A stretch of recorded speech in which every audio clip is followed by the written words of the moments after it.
Muy buenos días, estamos aquí en la primera edición del Mundo desde el Sur. Me presento, soy Raimundo Greguar y hoy estoy, como ya será habitual, con Maximiliano Sbarbi desde Argentina. Hola Maximiliano, ¿cómo estás?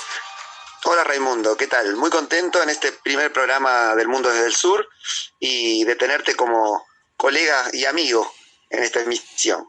Será sin duda un placer y esperamos que la gente que escuche este programa tenga una grata experiencia. Te doy el paso inmediatamente para que nos comentes el primer tema que analizaremos hoy. Sí, el fin de semana hubo un tema muy importante, es una cumbre que hubo del G20, es decir, de los países más industrializados, más países emergentes, en Roma, en el cual se llegaron a varias conclusiones importantes, ¿no? Se tocaron temas como el cambio climático, la desigualdad social, la desigualdad también en la provisión de vacunas contra la pandemia de COVID.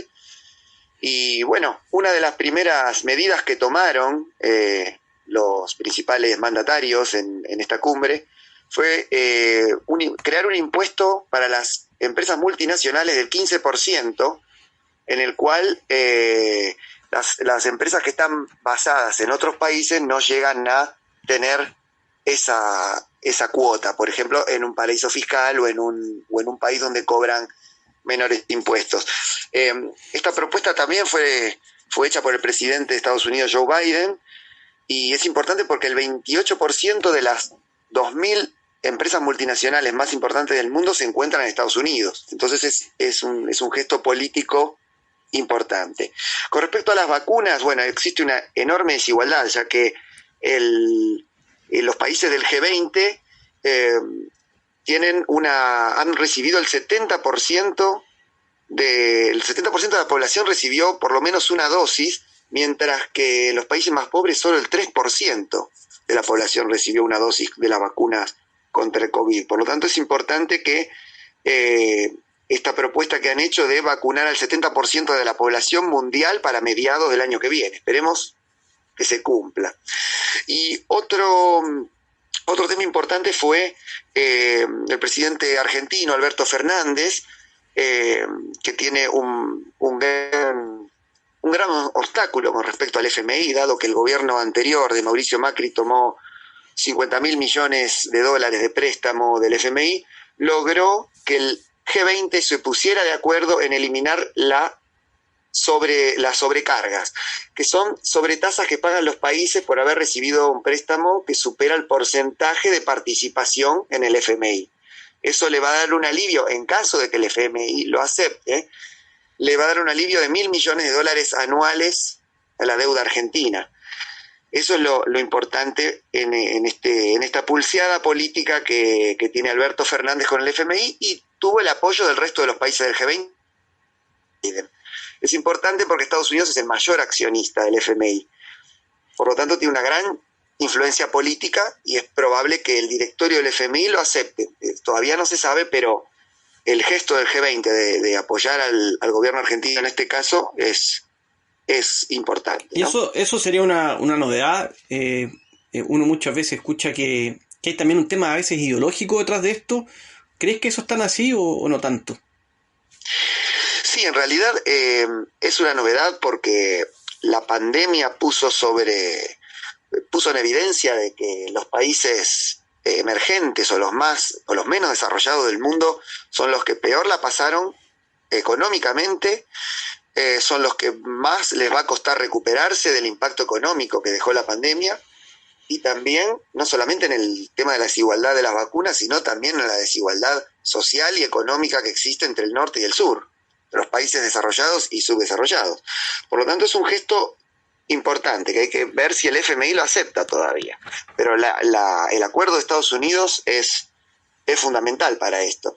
Y además Argentina propuso, y el G20 aceptó, que es la creación de un fondo para asistir a los países más vulnerables de la pandemia. Eso también es algo, un gesto importante que también logró el presidente argentino. Muy, Bueno, sí, muy interesante sí. lo que estás comentando, digamos. Por un lado, o sea, está el fondo que acabas de mencionar, también lo de la vacuna, que va en línea con la solidaridad que se está pidiendo. Y por último, esto del banco, las deudas, me imagino que también puede ser un precedente para la situación que tienen otros países con el FMI. Exacto, eso es lo importante, que puede llegar a constituir un precedente importante para futuros pagos, para futuras reestructuraciones de deuda y también para futuros préstamos de deuda que el FMI, al aplicar esas sobrecargas a los países que se endeudan muy por encima del porcentaje que tienen de participación como miembros del FMI, al eliminarse esa sobrecarga, si es que esto sucede, va a dar un gran alivio y la deuda no va a ser, ya es un peso para los países del tercer mundo, pero no lo va a ser tanto en este caso, ¿no? Y por último, para finalizar el tema, déjame referirme al tema del cambio climático, que realmente está muy complicado, porque el G20 se comprometió a reducir la emisión de gases de efecto invernadero, ¿no? Que son los que causan el calentamiento global, a 1,5 grados por encima de la era preindustrial, algo que es una meta muy difícil de lograr antes de 2050. Es muy difícil de lograr ya que Estados Unidos y China, por ejemplo, no están cumpliendo con esta meta, ya que Estados Unidos anunció que este año va a emitir 22% más el carbón como combustible, es el combustible más contaminante, más que el gas y el petróleo, en un 22% con respecto al 2020. O sea, eso es una mala noticia. Y China tampoco tiene un compromiso claro. China no se compromete para reducir las emisiones para el 2050, sino que puso como meta el 2060. Pero ningún país estableció una hoja de ruta clara de cómo lograr reducir las emisiones. Por lo tanto, por ahora no queda nada más en una declaración de buenas intenciones y no mucho más. Esto es más o menos lo más importante que surgió el fin de semana en la cumbre del G20. Perfecto, súper bien, muy interesante, temas muy, muy actuales y que claramente van a seguir generando debate en las próximas semanas. Ahora vamos a ir a una pequeña pausa y volvemos con el siguiente tema, Maximiliano. ¿Cómo no? Adelante.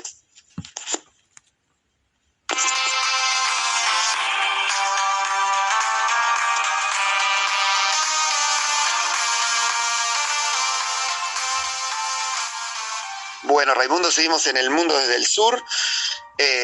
Ahora tenemos un tema regional, ¿no? Un tema de América Latina. ¿Tenés algo preparado sobre eso? Así es, Maximiliano. Vamos a hablar un poco sobre las futuras elecciones presidenciales, legislativas y presidenciales en Chile, que tendrán lugar en 29 días más. Al respecto, básicamente, es comentar un poco cómo está esta previa, este contexto previo, y las principales proyecciones que se están viendo en este proceso electoral, tomando en cuenta que es muy importante porque Chile desde octubre del 2019 pasó a ser un tema de discusión en los que siguen los asuntos sudamericanos, latinoamericanos, porque siempre se ha dicho que Chile era un modelo para la región, que era un país, uno de los que había logrado tener prosperidad, estabilidad durante un par de décadas, y de la noche a la mañana todos estos artículos espectaculares que se escribían pasaron a cambiar de tono y el país entró en una situación de inestabilidad política, social y económica, el estallido social que empezó en octubre del 2019, después el COVID, la pandemia que ha afectado a todo el mundo, y bueno, todo esto ha cambiado el panorama electoral. Claro. Lo primero sería mencionar que en las últimas encuestas que se han publicado aparece en el primer lugar consolidándose José Antonio Kast, un ex Unión Democrática Independiente, un partido de derecha conservadora, que ahora tiene su propio partido, el Republicano, y es un grupo de extrema derecha. Este candidato que tenía 6 puntos hace 2-3 meses ya está en 25, 26, 24 puntos, dejando en segundo lugar a Gabriel Boric, el candidato de la coalición formada por el Frente Amplio. El Frente Amplio son varios partidos políticos chicos y el Partido Comunista. Boric viene a la baja también, estuvo en algún momento sobre 25, 28 puntos y ya están 19. O Más atrás viene Jasna Proboste, de la centroizquierda, lo que conocimos en el pasado como Concertación y después Nueva Mayoría, con 10 puntos. Cuarto lugar se lo pelea el candidato de la centro-derecha, el piñerismo, para algunos, Sebastián Sichel, con 8%, y de ahí vienen otros candidatos que tienen 5, 4, 3%. Claro, por lo visto los partidos que gobernaron en los últimos 30 años no están bien vistos, no tienen una gran representación, por lo menos no tienen una gran intención de voto, ¿no? Bueno, según los sondeos que han hecho en los últimos 2 años, y especialmente después del estallido social, mira, para tener una noción, después del estallido social, los primeros días, ningún partido político tenía más del 17 o 18% de aprobación. Eso se ha mantenido. Las últimas encuestas han demostrado que la gente no tiene confianza ni en el Parlamento, ni en el gobierno, ni en la oposición, ni en los partidos políticos. Incluso los partidos políticos nuevos, como muchos que están en el Frente Amplio. Así que es un escenario electoral donde hay mucha polarización. Las candidaturas de centro-izquierda, digamos, como Jasna Proboste, o centro-derecha, como Sichel, han ido perdiendo peso y se han ido consolidando lo que muchos consideran el escenario electoral más complejo, que es la extrema derecha, con una izquierda que también coquetea con la extrema izquierda. Entonces es complicado para el país, hay mucha incertidumbre, el peso se ha depreciado, el dólar está cada vez más fuerte, hay empresas que han empezado a salir del país, y va a ser un escenario en que realmente va a haber cambios, y eso es lo principal. Con esto ya voy terminando. Un escenario que seguramente genere grandes movimientos en Chile, porque si gana la izquierda, Gabriel Boric, se sumaría a la mayoría que ya obtuvo la izquierda más dura en la Convención Constitucional, y habría que ver solamente lo que pasa en las legislativas, quiénes quedarían como mayoría en el Congreso. Si se confirma la mayoría de la izquierda, este país podría quedar en vías de tener una reforma profunda en los términos democráticos que ha conocido el país, con otra institucionalidad, con otra forma de hacer política, y finalmente con otro paradigma. Y si ganara el candidato de la derecha, quizás no habría tantos cambios estructurales, pero sí generaría una agitación social muy fuerte. Claro. Y te hago una pregunta. El proceso constituyente de la nueva constitución que se está gestando, ¿eso les da esperanza a los chilenos? ¿Cómo lo ven eso? Según las encuestas, todavía la gente confía, pero cada vez hay menos confianza en la Convención Constitucional. La última encuesta que yo vi, que hace unas 2 o 3 semanas, quizás 4, había una aprobación o confianza creo que de cerca del 30%. Mucho más que los partidos políticos, que el gobierno, que el Parlamento, pero es un bajo porcentaje. El proceso constituyente ha quedado estancado por las disputas. Por un lado, una extrema derecha que trata, diría, de sabotear la Convención Constitucional para que no haya cambios, y por el otro lado, la izquierda dura, que en su momento estuvo liderada por la Lista del Pueblo, conglomerado que terminó desintegrándose por los escándalos de corrupción y de otra índole. Y entonces esta izquierda más dura hoy también habla de refundar, quieren cambiar el nombre del país, quieren dejar de llamarlo República de Chile, quieren incluso hasta cambiar el himno, no cantan el himno en la ceremonia. Entonces choca esta refundación versus el otro lado, que no quiere ningún cambio. Claro, es un panorama por lo visto complejo, hijo de las manifestaciones de octubre de 2019, que fueron muy importantes, que, como decías, pateó el tablero de lo que se venía dando en la política chilena post dictadura, y me parece muy importante estos procesos sociales que van a llevar un tiempo hasta que se acomoden, y veremos qué sucede y en qué queda, porque el proceso constituyente es una pata y la otra son las elecciones presidenciales y legislativas, que responden a esta agitación social. Bueno, esperemos que se acomode todo para que la estabilidad llegue a Chile y con una mayor igualdad, que creo que el principal problema era la desigualdad, ¿no es cierto? Exactamente. Aquí, si bien se ha dado una imagen de algo errada, porque se cree que en Chile las desigualdades aumentan, lo concreto es que hace muchos años las desigualdades sociales están disminuyendo. Sin embargo, las brechas son todavía muy grandes. Entonces, los más pobres ganan más que antes, y la desigualdad, con diversos indicadores, como el índice de Gini, por ejemplo, demuestra que van disminuyendo las desigualdades, pero todavía son muy grandes. Mira, muy buen dato, desconocido, sí, realmente. Sí, es desconocido porque se cree, yo mismo hace unos años lo creí así, pero en la práctica los índices han ido mostrando una disminución de la brecha, pero sigue siendo muy grande. y los Claro. casos de corrupción son los que han destapado toda esta verdadera olla social. Excelente. Bueno, muy buen panorama de lo que está sucediendo en Chile en este momento, de cara a las elecciones, que ya falta menos de un mes. Vamos a una pausa y seguimos con el siguiente tema.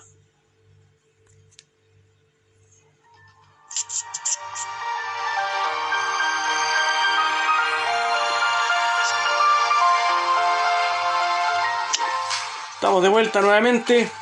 Ahora vamos a hablar con Maximiliano, pero sobre otro tema muy relevante que está en la agenda actual y que tiene que ver con el programa nuclear de Irán. Maximiliano, por favor, ¿qué nos traes respecto a este tema? Existen novedades, hubo novedades también este fin de semana con respecto a ese tema, porque la canciller alemana Angela Merkel y el presidente francés Emmanuel Macron convencieron, por así decirlo, al presidente norteamericano Joe Biden de regresar a las negociaciones con Irán sobre el programa nuclear, algo que se había interrumpido. El presidente Donald Trump interrumpió este pacto que habían firmado en 2015. Recordemos que eran Estados Unidos, Francia, Gran Bretaña, Rusia, China y también Alemania, con Irán, en el que Irán se comprometía a no enriquecer uranio por encima del 3,67% para demostrarle al mundo que no tiene intención de desarrollar un arma nuclear, sino que para utilizarlo en energía civil, energía eléctrica. Y el presidente Trump, con apoyo de los sectores duros del Pentágono y con apoyo de Israel y también de Arabia Saudita, decidió romper el pacto y retirarse, lo que dejó no solamente y volver a aplicarle sanciones a Irán.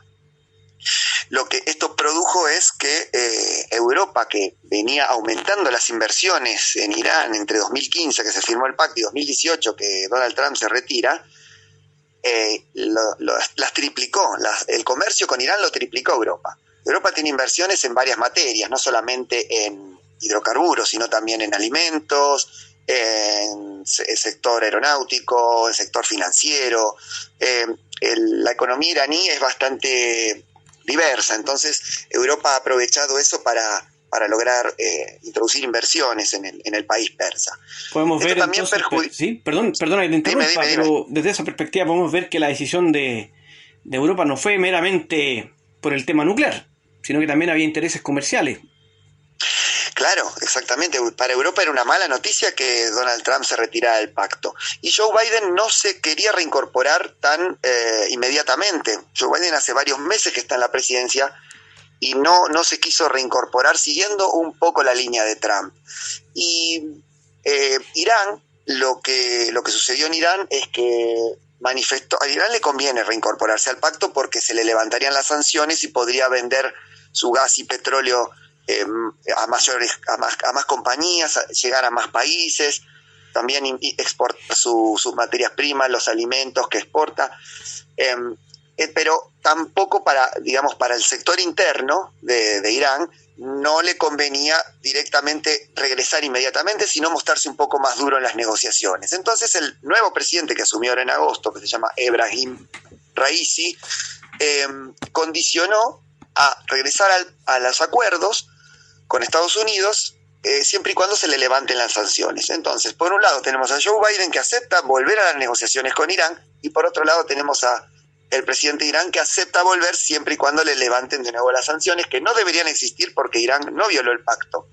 Lo único que hizo Irán es volver a enriquecer uranio más allá del límite permitido por el acuerdo, una vez que Donald Trump se retiró del acuerdo, como protesta hacia el mundo, diciendo que bueno, miren que si no nos dejan alternativa, no es nuestra intención, pero podemos llegar a desarrollar en unos años el arma atómica, el arma nuclear. Algo que no le conviene a Irán, no está en su intención, pero Estados Unidos se retiró, borró con el codo lo que firmó con la mano, ¿no? Y en ese sentido, ¿tú crees que esto que estamos viendo, que es un recalentamiento de la relación, un acercamiento, se da por el hecho de que hubo elecciones presidenciales justamente en ambos países? Porque ahora, hace poco hubo elecciones en los dos países, digamos, en el 2021, tengo entendido. Sí, el presidente iraní asumió hace pocos meses, pero es de la línea conservadora, no es de la línea reformista que existía con el presidente anterior. Pero igualmente en Irán el que tiene la última palabra no es el presidente, sino que es el consejo de ayatolas, que es el que realmente manda en Irán y el que decide qué tipo de política aplicar.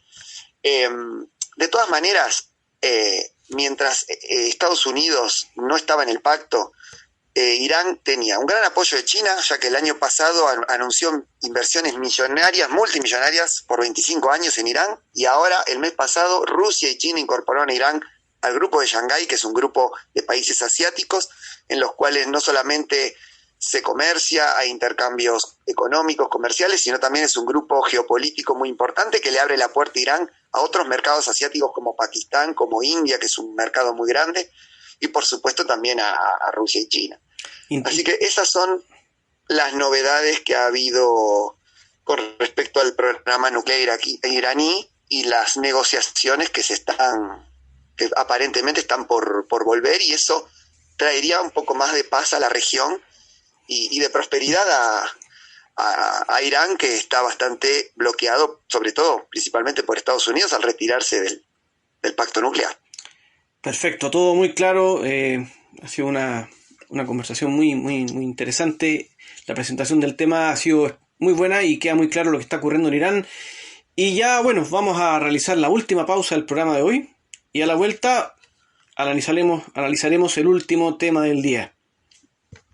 Dale, cómo no. Adelante.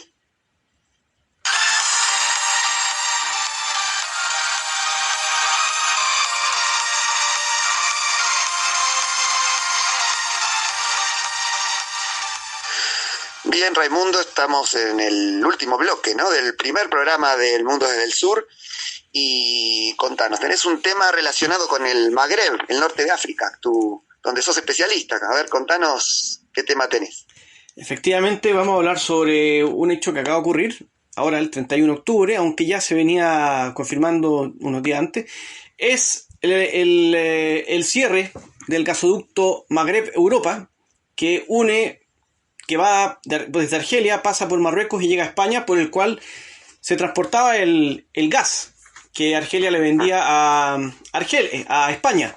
En medio de este proceso, Marruecos recibía como a cambio una parte del gas para su consumo interno.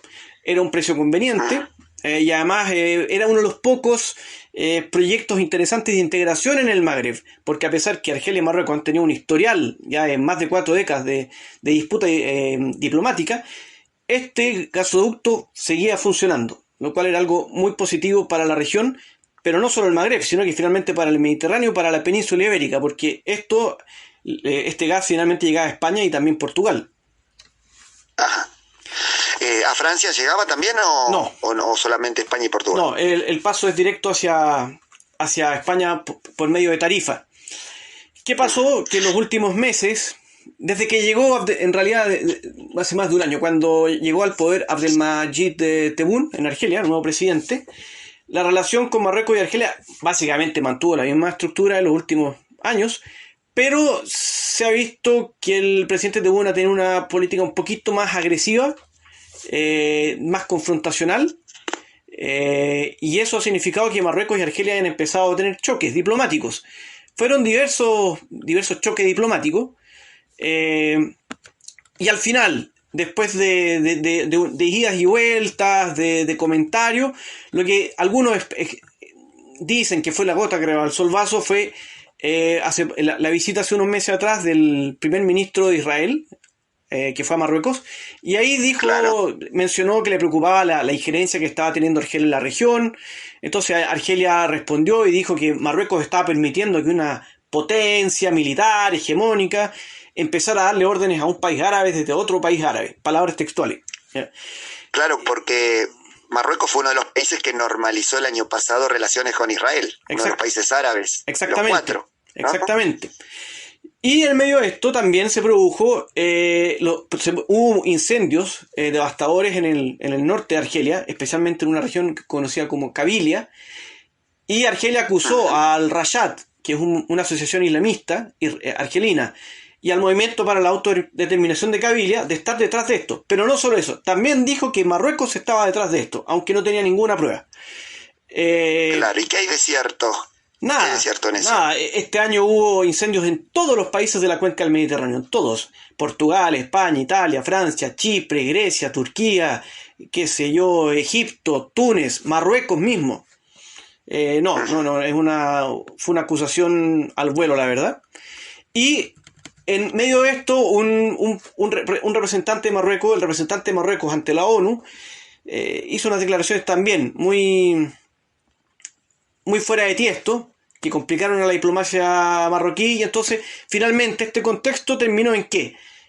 En que Argelia declaró la ruptura de las relaciones diplomáticas en agosto y unos meses más tarde se concretó lo que todos pensaban y lo que todos comentaban, que Argelia cerró el gasoducto Magreb-Europa.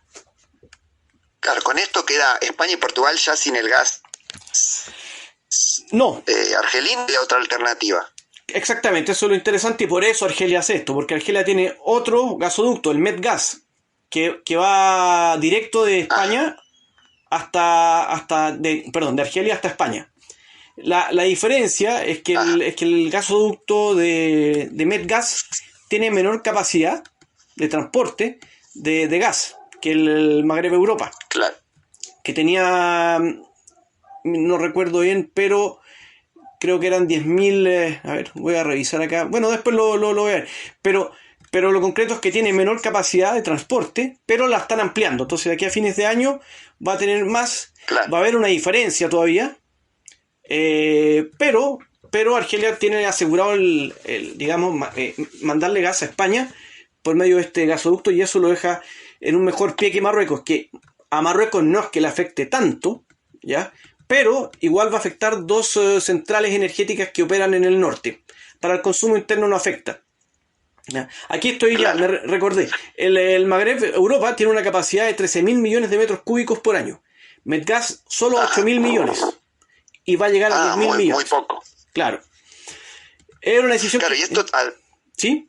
Perdóname, esto se suma también a algunas tensiones que tuvo Marruecos con España, que abrió la frontera, creo que en Ceuta y Melilla, que pasaron inmigrantes, o digamos, esto se suma a la tensión que ya había entre Marruecos y España, como que el asunto se está complicando un poco ahí entre el norte de África y España, o no lo ves relacionado.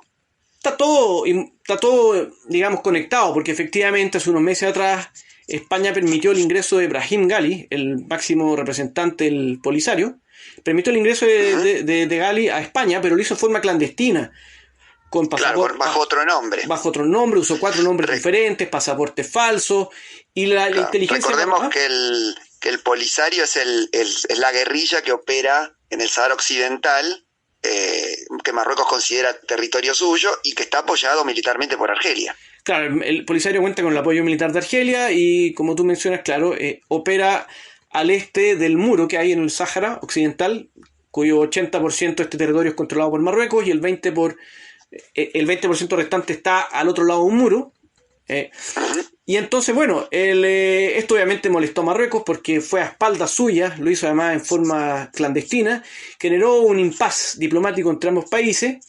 Al final España y Marruecos han empezado a recuperar la relación, pero todo esto está ligado. Entonces, esto es una señal más, un hito más en esta escalada diplomática, de conflicto diplomático, y que es una victoria, sí, para Argelia es una victoria porque va a generar un poco de molestia al interior de Marruecos, va a tener que readaptar su capacidad, pero en el mediano y largo plazo lo más probable es que pierda Argelia. ¿Por qué? Con esto termino. Porque hay diversos proyectos en Marruecos para recibir gas desde Israel, claro, e incluso diría que también desde Qatar, usando la infraestructura que ya tienen, porque Marruecos tiene la infraestructura para mandar gas a España, o en este caso, lo que haría Marruecos es que España le venda gas, usando la infraestructura que va a usar España. Y ahí traspasaría el gas hacia Marruecos. Además que Marruecos tiene el gran proyecto del gasoducto del África Occidental, que va a unir Nigeria con Marruecos, pasando por todos los países del África Occidental. Y eso va a estar interesante. Eso va a estar en 20-25 años. Pero claro, hay una serie, además hay mucha prospección de gas en Marruecos. Han encontrado ciertos ciertos descubrimientos y yacimientos interesantes. Entonces, en el mediano o largo plazo, lo más probable es que esta decisión no tenga ninguna consecuencia para Marruecos, pero sí la podría tener para Argelia. Así que, ojo, Exacto. ese vacío de gas lo puede llenar Israel o Qatar y al final Argelia puede terminar perdiendo. Exacto, es un panorama complejo, no tanto desde lo económico, sino por lo visto desde lo geopolítico. Lo que se juega ahí es más geopolítico que económico, por lo que decías. Bueno, muy interesante el tema, Raimundo, y con este tema, bueno, ya cerramos nuestro primer programa del Mundo desde el Sur. Espero, bueno, que haya sido interesante. Para mí fue muy grato compartirlo con vos y ya vamos preparándonos para la semana que viene, tener la segunda emisión del programa y bueno, espero que haya sido interesante para nuestros oyentes, porque para mí fue muy, muy, muy grato. Ha sido un placer conversar contigo, Maximiliano, sobre estos temas tan diversos y tan importantes. Estoy seguro que la gente lo habrá disfrutado, los va a disfrutar. Y nos veremos la próxima semana entonces. ¿Cómo no? ¿Cómo no? En la semana que viene tendremos el segundo programa del Mundo desde el Sur. Bueno, muchas gracias, Raimundo, y gracias a los oyentes por acompañarnos. Hasta la semana que viene. Chau, chau.